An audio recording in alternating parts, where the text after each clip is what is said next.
Hello আম্মু, তোমার school কি ছুটি হয়েছে? হ্যাঁ রে রিয়াদ, স্কুল ছুটি হয়েছে। চিন্তা করতেছি তোর কাছে বেড়াইতে যাব। আরে বাবা, তোমাকে আসার জন্যই তো বলছি। তোমাদের স্কুল কতদিনের ছুটি হলো? এই যে পুরো রমজান মাস, ঈদের পরে আবার ক্লাস শুরু হবে, এখন তো আমি ফ্রি আছি। আর দেখ না, সামনে রোজা চলে আসলো, কিছু একটা কর। তাহলে এক কাজ করো আম্মু, তুমি কালকে গাড়িতে উঠে চলে আসো পটুয়াখালী। হ্যাঁ রে, আমিও এটাই ভাবতেছি, কালকেই তোর কাছে রওনা দেব। হ্যাঁ দেখ না, তোর বাবা যদি আজ বেঁচে থাকতো, তাহলে কি আর তোর কাছে আজকে আমার যেতে হতো? জানিসই তো, তুই আমার একটাই সন্তান, আর আমার ছেলে মেয়েও নেই, তোর বাবাও অকালে চলে গেল। আর তুইও ওখানে চাকরি বাকরি করতেছিস, আমিও এখানে পড়ে আছি চাকরির জন্য, স্কুল মাস্টারি করি। তো যাই হোক, এখন তো একটা সুযোগ হয়েছে রে। আর শোন, অনেকদিন এভাবে তো আছি, তুই তো আমাকে আশ্বস্ত দিছিলি যে তুই আমাকে একটু চালিয়ে নিবি। তো মায়ের কথা কি তোর মনে আছে, কি বলছি আমি? আর শোন, ওখানে কি ফিরে আসিস? মানে তোর বাসাতে তো কোনো লোকজনের ভিড় নাই তো? মানে নিরিবিলি পরিবেশে আমাকে নিয়ে আপাতত এই রোজার আগ মুহূর্ত, এই কটা দিন একটা দিনও বাদ দিবি না কিন্তু। আমাকে এই সমস্ত কিছু দিতে হবে, বুঝতে পারছিস? শুধু কি এই জন্যই আসতেছো মা তুমি, নাকি আমার মুখটা দেখবা? হ্যাঁ। হ্যাঁ রে বাবা, তোর মুখ দেখতে কি আর ওখানে যাওয়া লাগে? এখান থেকে তো ভিডিও কল দিলেই তোর মুখটা দেখতে পারতাম। আমার যে ওই সমস্ত দরকার, বুঝতে পারিস নে? আর এতদিন এভাবে আমি পড়ে আছি, তোর মায়ের জন্য তোর মায়া হয় না? আসলে আমিও একদম যুবতী, মানে অল্প বয়সে স্বামীহারা হলাম। আর তুই আমার একটাই সন্তান, এখন তোকেও তো সামনে বিয়ে শাদী দিতে হবে। তুই এখন চাকরি বাকরি পাইছিস, সুখের নাগাল পেয়ে গেছিস না? তো যতদিন বিয়ে শাদী না হয় অতদিন তো আমাকে একটু খেয়াল করবি নাকি, এ সমস্ত দিবি? না কি করবো বল? হ্যাঁ, তুমি চাইলে তো দিতেই হবে, কারণ তুমি আমার মা না। তোমার কথা কি আর আমি রক্ষা না করে পারি? তুমি বলো। এই তো আমার লক্ষ্মী ছেলে, বুঝতে পারছো তুমি? এবার শোনো, আমার আসলে কি, তোমাকে যে কি করে বলি, মানে অনেক দিন ধরে তোমাকে আমি কাছে পাইতে চাই, তোমার মুখখানা দেখতে চাই, তোমার কাছ থেকে ওই সমস্ত নিতে ইচ্ছা করে। কিন্তু মা ছেলে কখনো এক জায়গায় হতেই পারি না, এই যে চাকরির কারণে দুইজনকে দুই জায়গায় পড়ে থাকতে হয়। তাহলে আমি এক কাজ করি বাবা, কালকে বাড়িঘর দূর তালা মেরে সোজা গাড়িতে উঠে পটুয়াখালী তোমার কাছে চলে আসতেছি। শোনো, এই রোজার আগ মুহূর্ত পর্যন্ত যে কয়টা দিন ফ্রি পাও, আমাকে সকাল বিকাল নেই সব সময় সুন্দরভাবে, একদম সুন্দর করে এটা দিবা।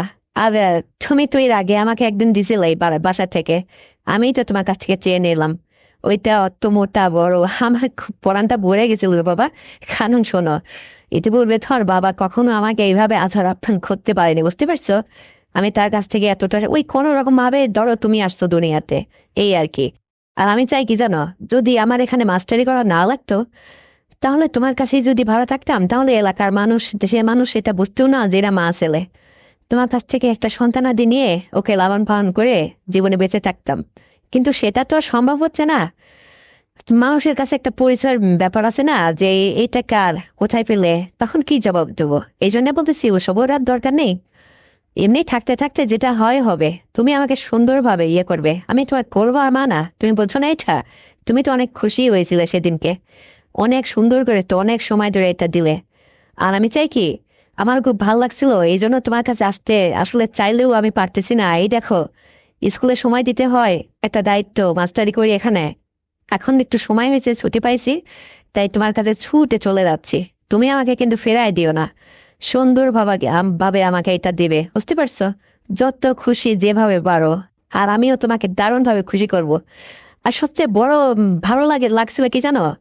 হ্যাঁ, তুমি আমাকে ওই যে মুখের মধ্যে মুখটা দিয়ে যেভাবে ইয়ে করো না, খাও না, মানে এটা আমার সবচেয়ে বেশি ভালো লাগে। এটা তোমার বাবা কখনো এইভাবে করতো না। তো যাই হোক, এটা আমার খুবই ভালো লাগে। তারপরেও আমি একটু মোটা হলে কি হবে? তুমি তো মানে আমার সন্তান হলো দারুণ ভাবে, তুমি অনেক যুবক মানুষ, মানে তোমার কাছে তো এটা কোনো ব্যাপারই না, তুমি দারুণ ভাবে হালকাইতে পারো, আলগাইতে পারো, ইয়ে করতে পারো। আর তুমি যেভাবে দাও না, আমার ভীষণ ভালো লাগে রে বাবা। আমি খুবই খুশি। আর আমি কিন্তু তোমার উপরেই বাকি জীবনটা ডিপেন্ড করে আছি।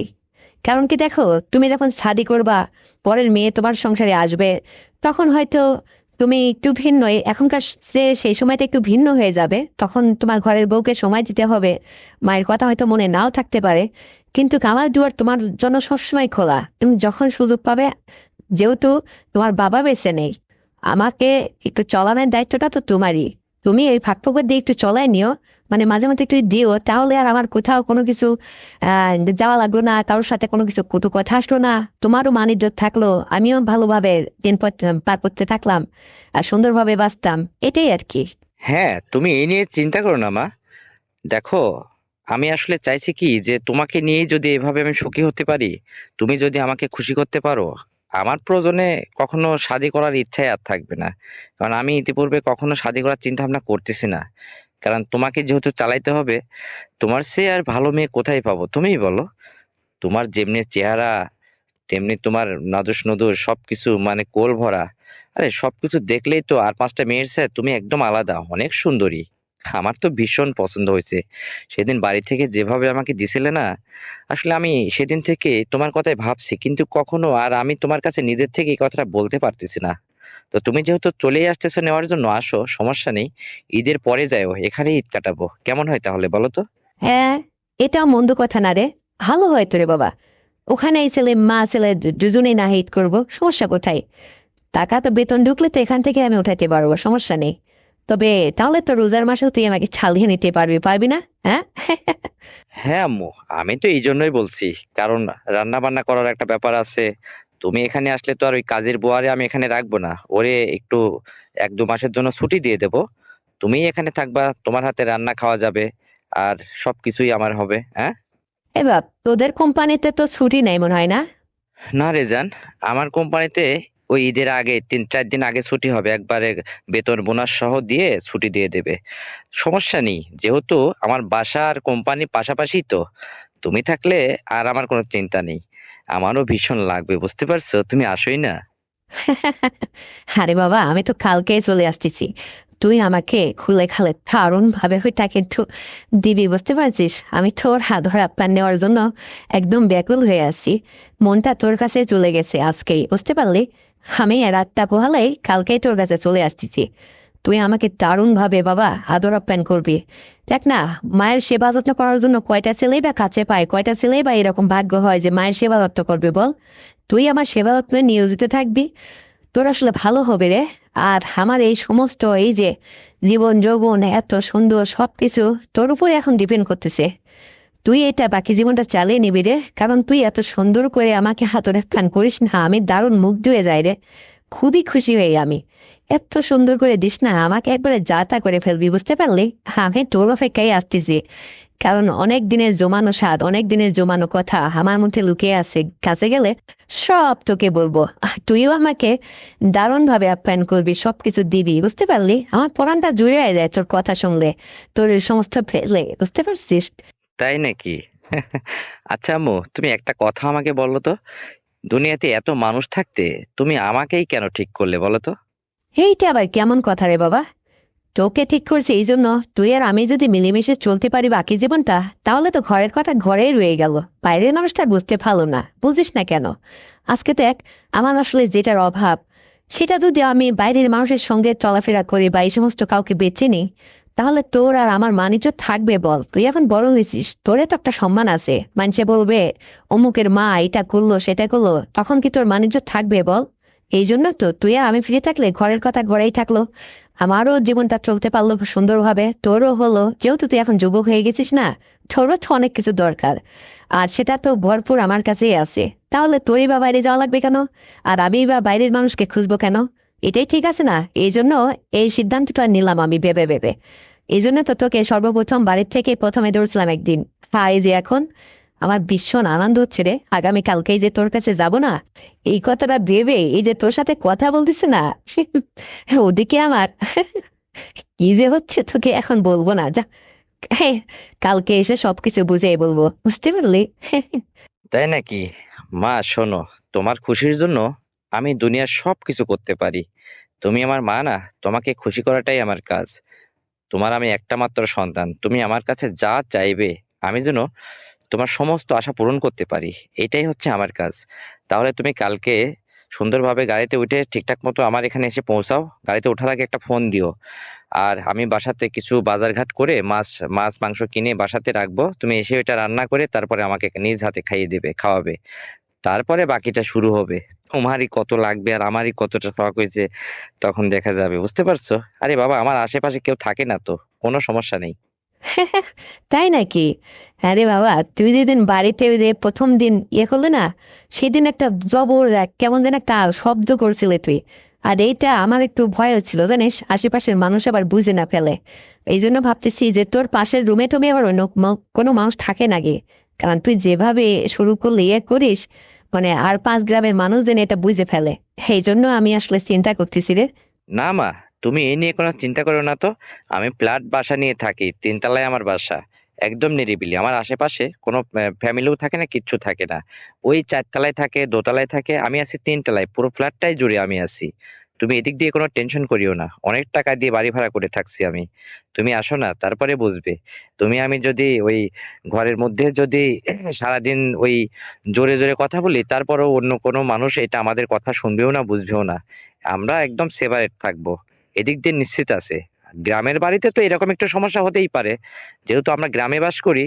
তখন হয়তো ছিল, আর আমারও তো শুরু করলে থাকে না, খুব ওইটা হয় জোরেই চলে। তো যাই হোক, এখন ঘটনা হচ্ছে যে তুমি আসো কালকে, তারপরে বাকিটা আমি দেখতেছি। তুমি এদিক দিয়ে কোনো চিন্তা করো না, আর তোমার জন্য কিছু কেনাকাটাও আমি করে রাখবো। তোমার ওই সমস্ত কিছু কিনবো আমি কয়েকটা কালার দেখে। তাই নাকি? কি কিনে রাখবি? হ্যাঁ, আমি বুঝতে পারছি। তোর তো মাপ জানাই আছে। মন চাইলে কয়েকটা কিনে রাখিস, তোকে পরিয়ে দেখে এবং দেখাবো নে। তুই দেখে তো যেহেতু খুশি হোস, নিজ হাতে পরাই দিবি, পরে নিজের মায়েরে দেখবি যে কেমন দেখায়। তোর তো কাজে নতুন নতুন পোশাক কিনে আমায় পরাবি, সাজুগুজু করে আমারে দেখবি। তুই খুশি থাকলেই তো আমি খুশি রে বাবা। তুই দেখবি তোর মনটা যখন চাঙ্গা হবে, তখন তুই তোর যা মন চাই তা করবি। এখন তো তোর হাতে আমি, বুঝিস না এটা? আমারও খুব আনন্দ হচ্ছে রে কথাটা ভেবে। আর শোন, তোর আশেপাশে কি বিউটি পার্লার আছে? হ্যাঁ, বিউটি পার্লার তো আছেই, কেন? এই জন্য বলছি, আমি জানিস বিউটি পার্লারে গিয়ে দারুণ ভাবে সেজে গুজে এসে তোকে একটা দিন নতুন বইয়ের সাজে তোর সামনে নিজেকে প্রদর্শন করব, তোকে দেখাবো। তুই দেখে যাতে অনেক খুশি হোস রে বাবা, অনেক মুগ্ধ হোস। আমি তোকে আসলে কি করে যে তোকে খুশি করাবো, তোর মনটা জয় করবো, এটাই আমি ভাবতেছি। কারণ সেই তোর বাবার সঙ্গে যখন বিয়ে হয়েছিল, তখন যেভাবে সেজে গুজে দেখাইছিলাম তাকে, তার চেয়েও এখন তো আরো সুন্দরী হয়েছি রে আমি। এই জন্য বিউটি পার্লারে আমার যাওয়ার খুব শখ হয়েছে।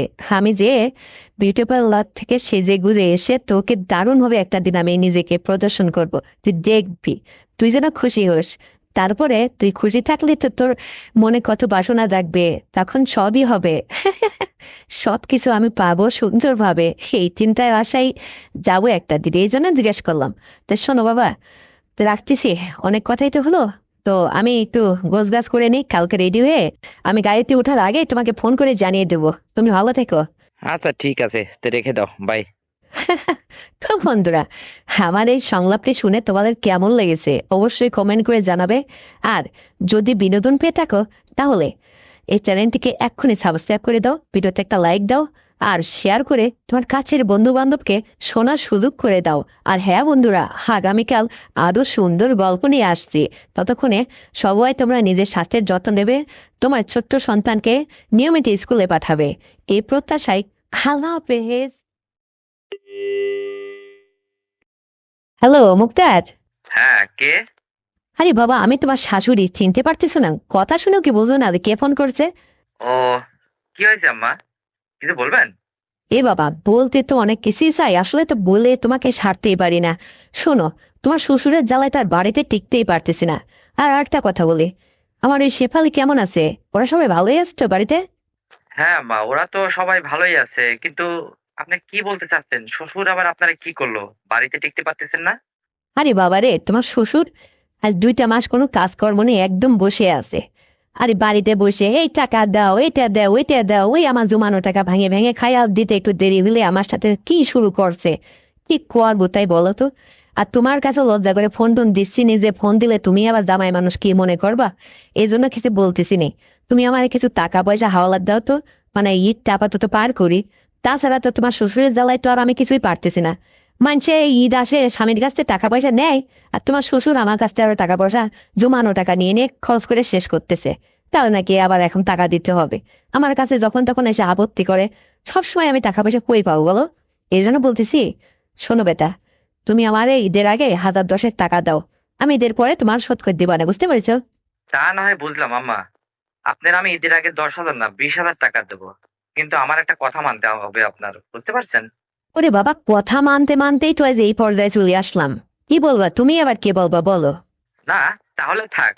আপনি দেখছি শোনার আগে যেভাবে কথা বলছেন, তাহলে আপনারা আর কিভাবে বলবো। আচ্ছা, আমি আপনার 10,000 টাকা বিকাশে পাঠিয়ে দেবো নে। এটা নিয়ে আপাতত ঈদটা পার করেন, ঈদের পরে দিলেই হবে না। সেদিকে বাড়িতে আপনার মেয়ে আমারে কখনো সুখী করতে পারে না, অশান্তির মধ্যে থাকি।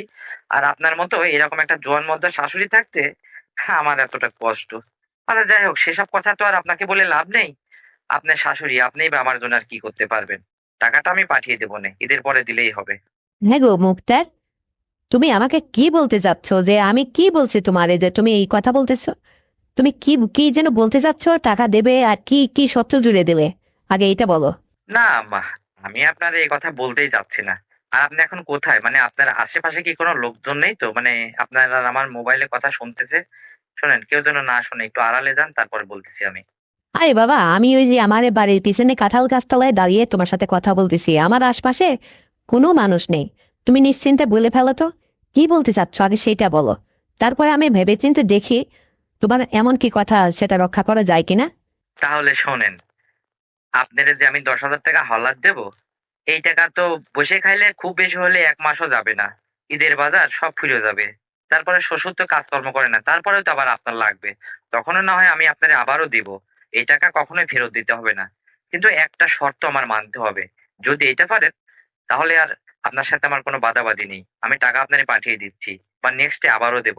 আপনি একটু ভেবে দেখেন।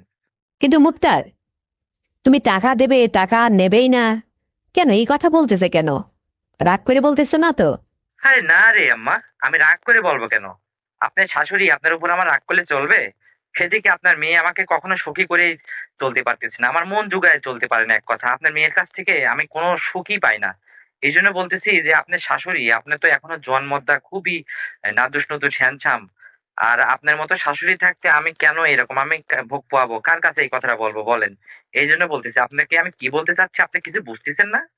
আরে বাবা, আমি কিছুটা হলে বুঝি, আবার বুঝে উঠতে পারতেছি না। আমি তো তোমাকে সাহস করে এই কথাটা বলতেই পারতেছি না। মানে তুমি একটু যদি নিজের কাছ থেকে ক্লিয়ার করে কথাটা বলতে, তাহলে হ্যাঁ আমার জন্য ভালো হতো। আরে বাবা, আমার কাছে কেউ নেই, আমি এই যে ছাগল বেঁধে দিতে আইছি কাঁঠাল গাছতলা, এখানে আড়ালে দাঁড়িয়ে কথা বলতেছি। তোমার মনের যা কথা আছে আমাকে সব খুলে বলো তো শোনা। মানে তোমার শ্বশুরও এখানে নেই, আর তোমার শ্বশুরের যে টাকা পয়সা আমি দেব, ওই দিতে যদি দেরি হয় বাড়িতে রাগ করে এক জায়গায় যায় 15 দিন পরে থাকে, আসে না। তার আবার ওই অভিমানটা একটু বেশি, বুঝতে পারছো? এই জন্যে আমার হাতে যেভাবে আমি এদিক ওদিক করে টাকা পয়সা গুছায় জমিয়ে রাখি, আর সেই টাকা উনি নিয়ে নিয়ে খরচ করে, কাজকর্ম করে খাওয়ার মরদ নেই। আর এই আমার সাথে এই ধরনের আচরণ করে, একটু কিছু বললে রাগ করে এক জায়গায় চলে যায়। এই জন্য বলতেছি আপাতত ঈদটা তো পার করি, কিছু টাকা পাঠাও। আর আমি ঈদের পরে আবার বুঝাই টুঝাই তোমার ফেরত দেবো না। আর তুমি যেহেতু বলতেছো ফেরত দেওয়া লাগবে না, তাহলে কি কথা তোমার এমন শোনা লাগবে? আবার আমার মেয়েও তোমাকে অশান্তির মধ্যে রাখছে, সমস্যাটা কি একটু খুলে বলো। তা না হলে আমি বুঝবো কেমন করে, আর তোমার কথাই বা রক্ষা করবো কিভাবে? আমাকে একটু বুঝিয়ে বলার চেষ্টা করো। আমার কাছে তো কেউ নেই রে শোনা, বলে ফেলো শোনা, আমার লক্ষ্মী শোনা। আরে শোনো, তুমি আমার কথা বুঝতে পারোনি? এত ভেঙে বোঝানো লাগবে তোমাকে? তুমি কি তোমার মেয়ের মতো এরকম বোকাশোকা নাকি? আমি তো এটা বুঝলাম না। শোনো, তোমাকে আমি যে কথাটা বলতে যাচ্ছি, মানে আমি তোমাকে টাকা দেবো, সেই টাকা তোমাকে দিতে হবে না। নেক্সটে আরো টাকা দেবো লাগলে। কিন্তু শ্বশুরের একটা কর্মের ব্যবস্থা আমি করে দিই। শ্বশুর ফাঁকে এসে কর্ম করে খাক, আর বাড়িতে তুমি একা থাকো, তাহলেই হবে। আমি কি বলতে চাইছি এখন তুমি ক্লিয়ার বুঝতে পারছো? বাবারে, আমি তো বুঝতে পারি, আমি কি একেবারে কচি খোকা নাকি? শোনো, আমার মেয়েরই দিয়ে তোমার হচ্ছে না, মানে আমার মেয়ে তোমাকে ঠিকঠাক মতো আদর প্যান করে না, তোমাকে সুখী করতে পারতেছি না, আগে এটা বলো। না মা, আপনার মেয়েরে দিয়ে আমার কখনোই জীবন চলবে না। আমি আসলে যদি বাইরে থেকে একটু এক্সট্রা মেক্সট্রা কোনো কিছু না করি, তাহলে হয়তো আমি চলতেই পারতাম না। বুঝতে পারছেন? এই জন্য বলতেছি কি যে আমার একটা ব্যবস্থা করতে হবে, তা না হলে তো হবে না। আর এই জন্য তোমারে আমি বলতেছি, বোঝো না কেন তুমি? তুমি যদি আমার কথায় রাজি থাকো, আমি আজকেই তোমার টাকাটা লাগিয়ে দিচ্ছি বিকাশে। আর শোনো, এই কথা যেন কেউ না বোঝে। শ্বশুর বাড়িতে পড়ে থাকে কেন? সে বাইরে যায় কোনো কিছু করে খাইতে পারে না? আরে বাবা, তুমি যেটা বলতেছো এর জন্য তো আমি বুঝতে পারছি তোমার শ্বশুরকে তো দূরে কোথাও পাঠাতে হবে। আরে বাড়ি থেকে তো সে নড়তেই যায় না। ওই যে যখন টাকা পয়সা আমি একদম তার হাত খরচ চালাইতে পারি না, তখন আমার পরে রাগ করে অভিমান করে বাসার থেকে কোনো জায়গায় দৌড়ে যায়, 10-15 দিন থেকে আসে ঢং মারায়। আমি বলতেছি কি, তুমি তোমার শ্বশুরের কোন একটা জায়গায় ফাঁকে একটা কর্মের সন্ধান করো, একটা কর্মের ব্যবস্থা করে দাও, ওই জায়গায় থেকে তোমার শ্বশুর কর্ম করে খাক।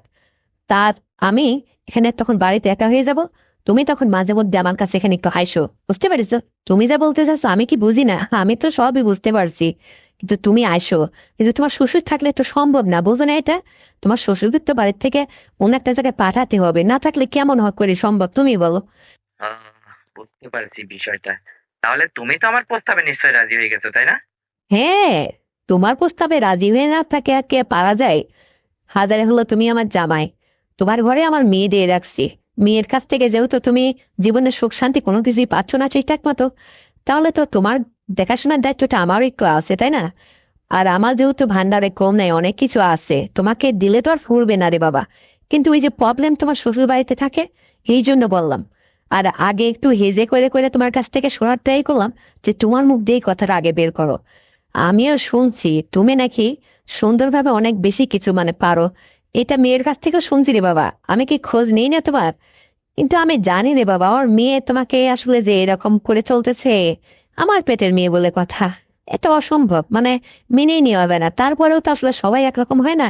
আচ্ছা ঠিক আছে, আমি তোমাকে দিনের পর দিন সময় দেব, তোমার শ্বশুরের আগে কর্মের ব্যবস্থা করো, তাহলেই হবে, বুঝতে পারছো? আর শোনো, তোমাকে, তুমি যে আমাকে টাকা হলার দেবে, এই টাকা তোমাকে আর কখনো দিতে হবে না তো? আরে না রে জান, লক্ষ্মী সোনা, আমার এই টাকাটা তোমাকে আর কোনোদিনও দিতে হবে না। শুধু এইটাই না, এরপরে নেক্সটে তোমার সংসারে যা লাগে আমি চালিয়ে নেব। তোমার আর এই শ্বশুরের টাকায় ব্যয় লাগে। তারপরে শ্বশুরের কাজ না করলেও চলতো, কিন্তু তাকে বাড়ি ছাড়া করতে হবে। বাড়ির থেকে দূরে কোথাও আমি একটা কর্মের ব্যবস্থা করে দিচ্ছি। দেখি আমার এক বন্ধুর সাথে কথা বলে তার ফ্যাক্টরিতে লাগিয়ে দেওয়া যায় কিনা শ্বশুরকে। যদি ওখানে সেটেলমেন্ট করে দিতে পারতাম, তাহলে তো তুমি বাড়িতে একলাই হয়ে যেতে। আর তখন আমি নিয়মিত তোমার বাড়িতে আসা যাওয়া করতাম। মানে তোমার মতো শাশুড়িকেও আমার দরকার। আরে আমি তো তোমার সমস্ত কিছু দেখছি, বোঝো না এটা? শাশুড়ি হলে কি হবে তুমি? তোমার আদর আপ্যায়ন আমাকে একটু করার সুযোগ দাও। আমার খুব ইচ্ছে করে। তোমার মন চায় না এটা? কিন্তু বাবারে, আমি কি তোমাকে আবার চালিয়ে নিতে পারবো তো ঠিকঠাক মতো? আমার তো ভয় করে। তোমার শ্বশুর বুড়ো হয়ে গেছে, তার হিসাব আলাদা। কিন্তু তোমার শ্বশুরের যখন 30 বছর বয়স, আমার কিন্তু তখন 16 বছর বয়স। সেই সময় আমার তার সাথে বিয়ে হয়েছিল, এখন বোঝো ব্যাপারটা। আমি সেরি মানুষ, সেরি অমনি রয়ে গেলাম। আর তোমার শ্বশুর এখন বুড়োর পর্যায়ে চলে গেছে, বুঝতে পারছো? বুঝাই যায় না যে আমার পেটের মেয়ে তোমার কাছে দিছি আমি। শেফালি আর আমি কতটুকু তফাৎ বলো? এই জন্য বলতেছি, তোমাকে আমি নিশ্চয় চালিয়ে নিতে পারবো রে বাবা, তুমি এই বিষয়ে চিন্তা করো না তো। তোমার এই দিনের পর দিন মেয়ের কাছে অসুখী কথাটা আর আমার শুনতে ইচ্ছা করতেছে না। আরে আমার বান্ধবী কি কম আছে নাকি? আমি তো তোমাকে দারুণ ভাবে সুখী করব। তোমার এই সমস্ত কথা তুমি মন থেকে একদম মুছে ভুলে যাবে, মুছে ফেলবে। শুধু আমার একটু সংসারের খেয়াল খুশি রাখো বাবা, আমার তো আর বড় ছেলে মেয়ে কেউই নেই যে তার হাল ধরে আমি থাকবো। তোমার মতো জামার এই যে এত ব্যবসা প্রপার্টি এত কিছু থাকতে, তোমার এই জোয়ান মধ্যে সুন্দরী শাশুড়ি কেন এরকম অসুখী থাকবে? তুমি একটু খেয়াল রাখলেই তো পারো। আর বাকিটা তো আমি তো তোমাকে প্রতিশ্রুতি দিচ্ছি, আমি তোমাকে চালিয়ে নেব। এখানে অসম্ভবের কি আছে? তুমি লজ্জা পেলো, আমি তো তোমাকে ফ্রি করে দিলাম। আরে বাবা, আমার যা আছে তুমি তো খেয়ে ফুরাতে পারবা না। আমি তোমাকে অনেক সুখী করতে পারবো, বুঝতে পারছো? মেয়ের কথা বাদ দাও, সে বলে তোমার সাথে কি করলো না করলো, এটা বড় মেটার করে না। বাকিটা তুমি আমার উপরে ছেড়ে দাও, আমি তোমাকে চালিয়ে নেব। কিন্তু ওই যে তোমার শ্বশুর, তাকে এই বাড়ির থেকে সহায় কোনো একটা জায়গায় কোম্পানিতে লাগিয়ে দাও, সে ওখানে থেকে কাজকর্ম করুক। ও 2 মাস 3 মাস পরে বাড়িতে আসবে, সেটা দেখা যাবে। আর বাকিটা তুমি আমাকে চালিয়ে নাও। আর শোনো, আমাকে একটা বাবু দেওয়া যায় না? তোমার শ্বশুর তো জীবনে আর কখনো এটা ইয়েই করতে পারলো না, বুঝতে পারছো? আমার খুব শখ করে, যদি আর কি হতো। এখনো যেহেতু তোমার শ্বশুর বেঁচে আছে, তার নাম মাগিয়ে না চালিয়ে নিতাম। পারবে না এটা তুমি? এটা আবার আপনি কি বলেন? তা কি আদৌ সম্ভব হবে আপনি যেটা বললেন? তবুও এভাবে চলাফেরা করতে করতে দিনের পর দিন থাকতে থাকতে যদি কোনো কিছু অজান্তে হয়ে যায়, হবে। আপনি যেহেতু বলছেন এত করে, আপনি এটা আপনার হাতে, আমার হাতে না তো, আপনি চাইলেই নিতে পারবেন। তবে যেহেতু শ্বশুর বেঁচে আছে, শ্বশুরের ঘাড়ে গছিয়ে দিবেন, বুঝতে পারছেন? এটা একটু টেকনিক। আর আপনি আমাকে সুখী রাখলে আপনার কোনোদিনও সংসারের আর কোনো অভাব থাকবে না, আপনাকে আমি চালিয়ে নেব। কথা কিন্তু এটাই তাহলে ফাইনাল। আর শেফালি যেন কখনো এটা না জানে। আপনার মেয়ের সামনে আমাকে ফোন টোন দেবেন না। ফোন দিলে আপনার মেয়েকে, যে আপনার মেয়ের সাথে একটু কথা বলে নেবেন, বুঝতে পারছেন?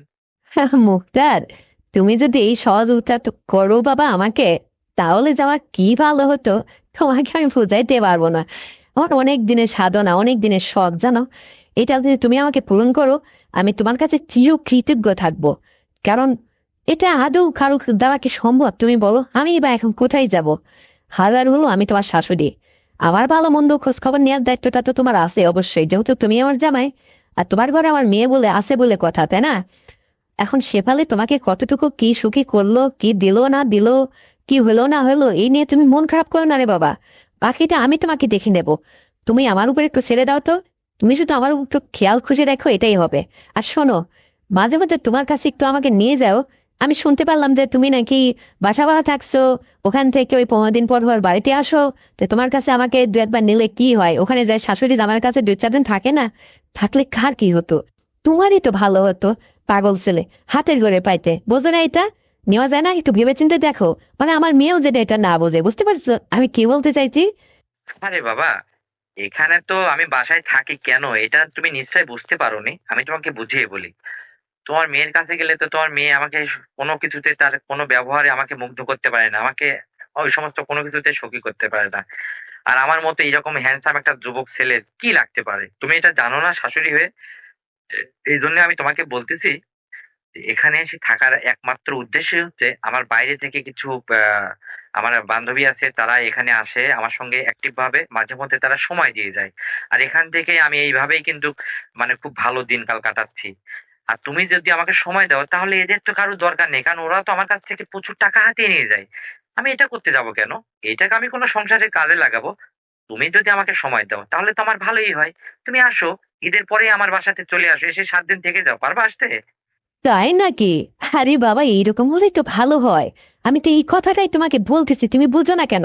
হ্যাঁ, আলাদা বাসা, সেখানে আমি তোমার শাশুড়ি, তোমার কাছে যাই তোমাকে রান্না বান্না করে খাওয়াবো।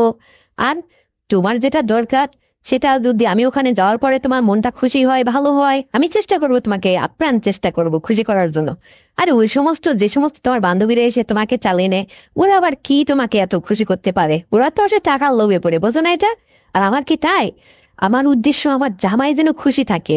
আরে বাবা, তুমি কার কাছ থেকে কি পাইছো না পাইছো আমি জানি না, আমি তোমাকে এত সুন্দর করে দিব, তুমি দেখবা, মানে আমার আচরণে তুমি অনেক মুগ্ধ হবা। আমি তো অনেক মোটা সোটা করবো না, উঁচু লম্বা, বুঝো না? আর আমার পেটে যে কি হইলো, মানে তোমার শ্বশুর ওই যে বেটে মানুষ তো, আমার পেটের মেয়েটাও একটু বেটে টাইপের হয়েছে, মানে তোমার মনে হয় কাদ অব্দি হয়, ঠিকঠাক মতো মেলে না, বুঝতে পারছো? এই জন্য আসলে তুমি ওর কাছ থেকে কোনো কিছু এতটা ভালো পাও না। কিন্তু আমি তো তা না। তুমি কিন্তু আমার সাথে একদম অ্যাডজাস্ট পাবা, আমি যেরকম উঁচু লম্বা তুমিও তাই। আর দেখো না, আমার রাঙা ঠোঁট দুটো দেখতে তোমার কেমন লাগে? তুমি কি আমাকে কখনো ভালো করে তাকিয়ে দেখছো? আমার মনে হয় দেখো নাই। যদি একটু ভালো সুনজরে একবার তাকিয়ে দেখো, তোমার খুব ভালো লাগবে আমি জানি। আমি কত ইচ্ছা করে আমি বাবার বাড়িতে থাকতে কত পার্লারে গেছি। আর এই যে গরিব ঘরে বিয়ে হয়ে পার্লারেতে দূরে থাক, একটু সোনো পাওয়ার মতো ঠিক মতো তোমার শ্বশুর আমাকে জুটিয়ে দিতে পারে না। তা নিজে সাজসজ্জা করবো কি করে? রূপচর্চা একটু করতে পারি না। তুমি যদি আমাকে সুন্দরী ভাবে আরো কিছু দেখতে চাও, আমি যদি তোমাকে আমার সৌন্দর্য রূপ প্রদর্শন করি, তাহলে তুমি আরো মুগ্ধ হবা। এই জন্য শাশুড়ির প্রতি একটু খেয়াল খুশি রাখো। আমাকে দু একটা দিন পার্লারে নিয়ে যাও, একটু সাজুগুজু করাও, একটু নতুন পোশাক আশাক পরাও। দেখো আমাকে দেখতে তোমার কত ভালো লাগবে। দেখো না, আমি এখনো বসলে পারি, আমার 4-5টা গাছ পরে কত সুন্দর। এটা কত মাস ফেল ফেল করে তাকিয়ে থাকে। আর তোমার মতো জামাইকে মুগ্ধ করবো, এটা তো আমার ওয়ান টুর কাজ, বুঝলে এটা? তুমি আমাকে পাওয়ার পর অনেক খুশি হবা, দেখবা। তোমার কোনো কথাতে, তোমার কোনো আচরণে আমি হ্যাস ঠ্যাস কিচ্ছু বলবো না। একদম আমার কোনো কিচ্ছু থাকবে না। তোমার যত খুশি যেভাবে তুমি চাও রে বাবা, আমি সেইভাবে তোমার আপ্যায়নে রাজি আছি। আমি চাই তুমি সুখে থাকো, তুমি হাসি খুশি ভাবে বেড়াও। আমার মেয়ের কষ্ট তোমার মন থেকে যাতে মুছে যায়, এটা হচ্ছে আমি তোমার শাশুড়ি হিসেবে আমার দায়িত্ব, আমি এটাই করব। কিন্তু আমার দিকে একটু সুনজর রাখো, আমাকে একটু সাজাও, আমাকে কসমেটিক্স কিনে দাও, আমাকে রূপসজ্জা করার জন্য সবকিছু কিনে দাও, একটু আগায় যুগায় আমাকে, আমি তো সুন্দরী, শুধু একটু খেয়াল রাখো তাহলেই হবে। আরে এখন পর্যন্ত আমি যদি আমার এই সমস্ত পেটিকোট বা ব্রাশা এই সমস্ত পরি তোমাকে প্রদর্শন করি, তুমি তো মুগ্ধ হয়ে যাবে রে বাবা, চরম খুশি হবে। আর আমার হাতের রান্না একটি ভাবে যদি তুমি খাও, তোমার শরীর স্বাস্থ্য আরো বেড়ে যাবে আগের চেয়ে, বোঝো না?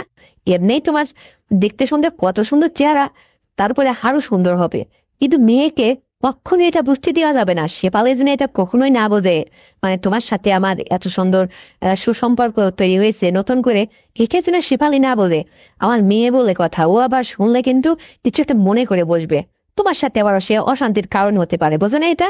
এটা কিন্তু তাকে বুঝাবা না। তাহলে শোনো, তুমি আমাকে টাকা পাঠিয়ে দাও, তোমার শ্বশুরকে দিই ঠিকঠাক মতো, আর ঈদের পরে তোমার শ্বশুরের একটা কর্মস্থানের ব্যবস্থা করো। তারপরে তোমার শ্বশুর বাইরে থেকে চলে গেলে তখন তো আমি একদম ফ্রি। তুমি 2-10 দিন এখানে এসে মনে করো থাকলে, একা একাই চুপ করে আসবে, 2 রাত থেকে গেল, জিত ঘাট উপর যেভাবে 1 রাতে 4-5 বার নেই, মানে তোমার যেভাবে খুশি এসে থাকলে, থাকি থেকে চলে গেলে দেখবে তোমারও ভালো লাগবে। আমিও যে কতদিন পাইনি বোঝে না, অভাবে ঘরে মানে এই সমস্ত সুখ মানে জানালা দিয়ে পালাই রে বাবা। তোমার শ্বশুর এই যে অভাবের তাড়নায় মানে তার মনের মধ্যে কোনো সুখ শান্তি আনন্দ রসে কিছু থাকে না, আর আমার সঙ্গে এরকম অ্যাক্টিভ ভাবে সে সময় দিতে পারে না। কিন্তু আমি কি তাই? আমি তো তার চেয়ে 16 বছরের ছোট। তা আমার তো সবসময় সবকিছু প্রয়োজন হয় রে বাবা, সে তো আসলে এটা আমাকে অ্যাক্টিভ ভাবে চালিয়ে নিতে পারে না। আর তোমার মতো জামাই থাকতে আমার তো আর কোনো কষ্ট নেই আজকের পর থেকে, এইটা জেনে আমার খুব ভালো লাগতেছে জানো, খুবই খুশি মনে হচ্ছে। আমার মনে হচ্ছে আমার জানের কাছে আমি এক্ষুনি চলে যাই। মুয়া। তাহলে শোনো, তুমি টাকা পাঠাও, ঈদের পরে শ্বশুরের কর্ম অবস্থান ঠিক করে তার একটা ব্যবস্থা করে তাকে বাড়ি থেকে সরাও। তারপরে তুমি আসো, মেয়েকে নিয়ে বেড়াইতে এসে 2-1 দিন বেড়ায় চলে যাও। আবার মেয়েকে বাসায় রেখে তুমি একলা একলা আসবা, এসে 2-4 দিন থাকো, এবেলা বেলা ঘুরো, মানে আমার সঙ্গে একটু সময় দেওয়া, দেখো কত ভালো লাগবে। আর আমারই তো পরীক্ষা নাও, আমি তোমাদের আসলে যোগ্য কিনা, আমি তোমাকে ঠিকঠাক মতো আদর প্যান করে চালাইতে পারি কিনা, তোমার তো এটা বোঝার দরকার আছে। আর আমি এটা জানি রে বাবা, তুমি একটাবার যদি আমার সাথে তাহলে তুমি নিজেই তখন বারবার আসতে মন চাইবে তোমার, আমি এটা জানি। আর এই জন্যই তো তোমাকে বলতেছি, তুমি ভালো করে আমাকে একটু একটা তাকিয়ে দেখো, বুঝছো? আর শোনো, টাকা পাঠাও, টাকা যেহেতু দেয়া লাগবে না তোমাকে, আমিও তোমার জন্য প্রস্তুত নিচ্ছি, নিজেকে তৈরি করতেছি। তোমার শ্বশুর যেথায় যায় জায়গা, তার একটা ব্যবস্থা করো, তারপরে হবে। হুম। আমি তো বগর বগর করেই গেলে, আমি তো সবই শুনতেছি। ঠিক আছে, তাহলে এই কথাই কিন্তু থাকলো। আমি তোমাকে সবকিছুই দেবো। ও তোমার আমি তো 1 ডজন মানে তোমার জন্য হরেক কালারের ঈদের মধ্যে একটা জিনিস গিফট করব। বুঝতে পারছো কি? সেটার মাপ তো আর আমার জানা নেই। মানে জানা থাকলে এখান থেকে কেনাটা সহজ হতো। নাকি তুমি নিজেই কিনবে আমি টাকা পাঠাইলে? উরে বাবা, এত দূর নামছো তুমি! আরে এটা তো আমার আছে কয়েকটা, কিন্তু পুরনো হয়ে গেছে, ময়লা হয়ে গেছে, আমি বুঝতে পারছি। কিন্তু এটা তুমি কিনে ফেলো 38। বুঝতে পারছো? এই মাপ দোকানদার যে বলো, ওখান থেকে ওরা দিয়ে দেবে, বড় বাড়ি দেখে কিনো, আমার আবার ছোট ইয়ে হয় না। এটা কিনো, ব্যাগ ডজন কিনে তুমি তাহলে নিজ হাতে এটা নিয়ে এসে আমার পড়ায় দেখো। নাকি এটা যদি তোমার ইচ্ছা থাকে তাহলে তো আমি তোমার এবার নিষেধ করবো না, নিজ হাতে পড়াইবা, পড়ায় দেখবা। মানুষ দেখে না, হ্যাঁ? আমারও তো ইচ্ছা করে কেউ আমার নিজ হাতে এটা পড়ায় দেখুক। 1 ডজন কিনবা তাই বলে? আচ্ছা নিয়ে আসো, মন যখন চাইছে, দিতে যখন চাইছে, হরেক রকম কালার দেখে, ওই যেটা বললাম ওইটাই, বুঝতে পারছো? 38। লজ্জা করে না বলেও পারতেছি না। তো শোনো, অনেক কথাই তো হলো। তো আমি গাছতলায় ছাগলের দড়ি ধরে দাঁড়ায় আছি, আর কতক্ষণ দাঁড়ায় থাকবো, মশা লাগতেছে, একটু বাড়ির দিকে যাই। তুমি আবার সময় পেলে রাত্রি ফোন দিও, তোমার শ্বশুর যদি কাছে না থাকে, আমি তোমার মিস কল দিলে তুমি কল ব্যাক করবা, বুঝতে পারো তো? আর শোনো বাবা, আমার মোবাইলে করে টাকা পাঠায় দিও তো, মানে মোবাইল রিচার্জ করে দিও।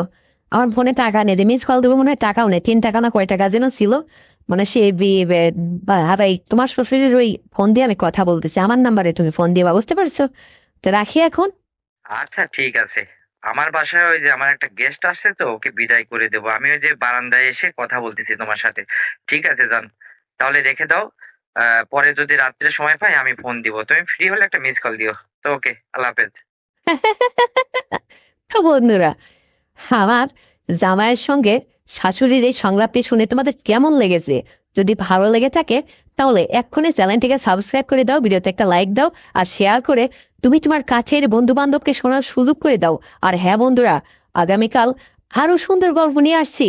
ততক্ষণে সবাই তোমরা ভালো থাকবে, তোমার পরিবারের খেয়াল রাখবে, আর তোমার ছোট্ট শিশুকে নিয়মিত স্কুলে পাঠাবে, এই প্রত্যাশায় আজ এই পর্যন্তই। আল্লাহ হাফেজ।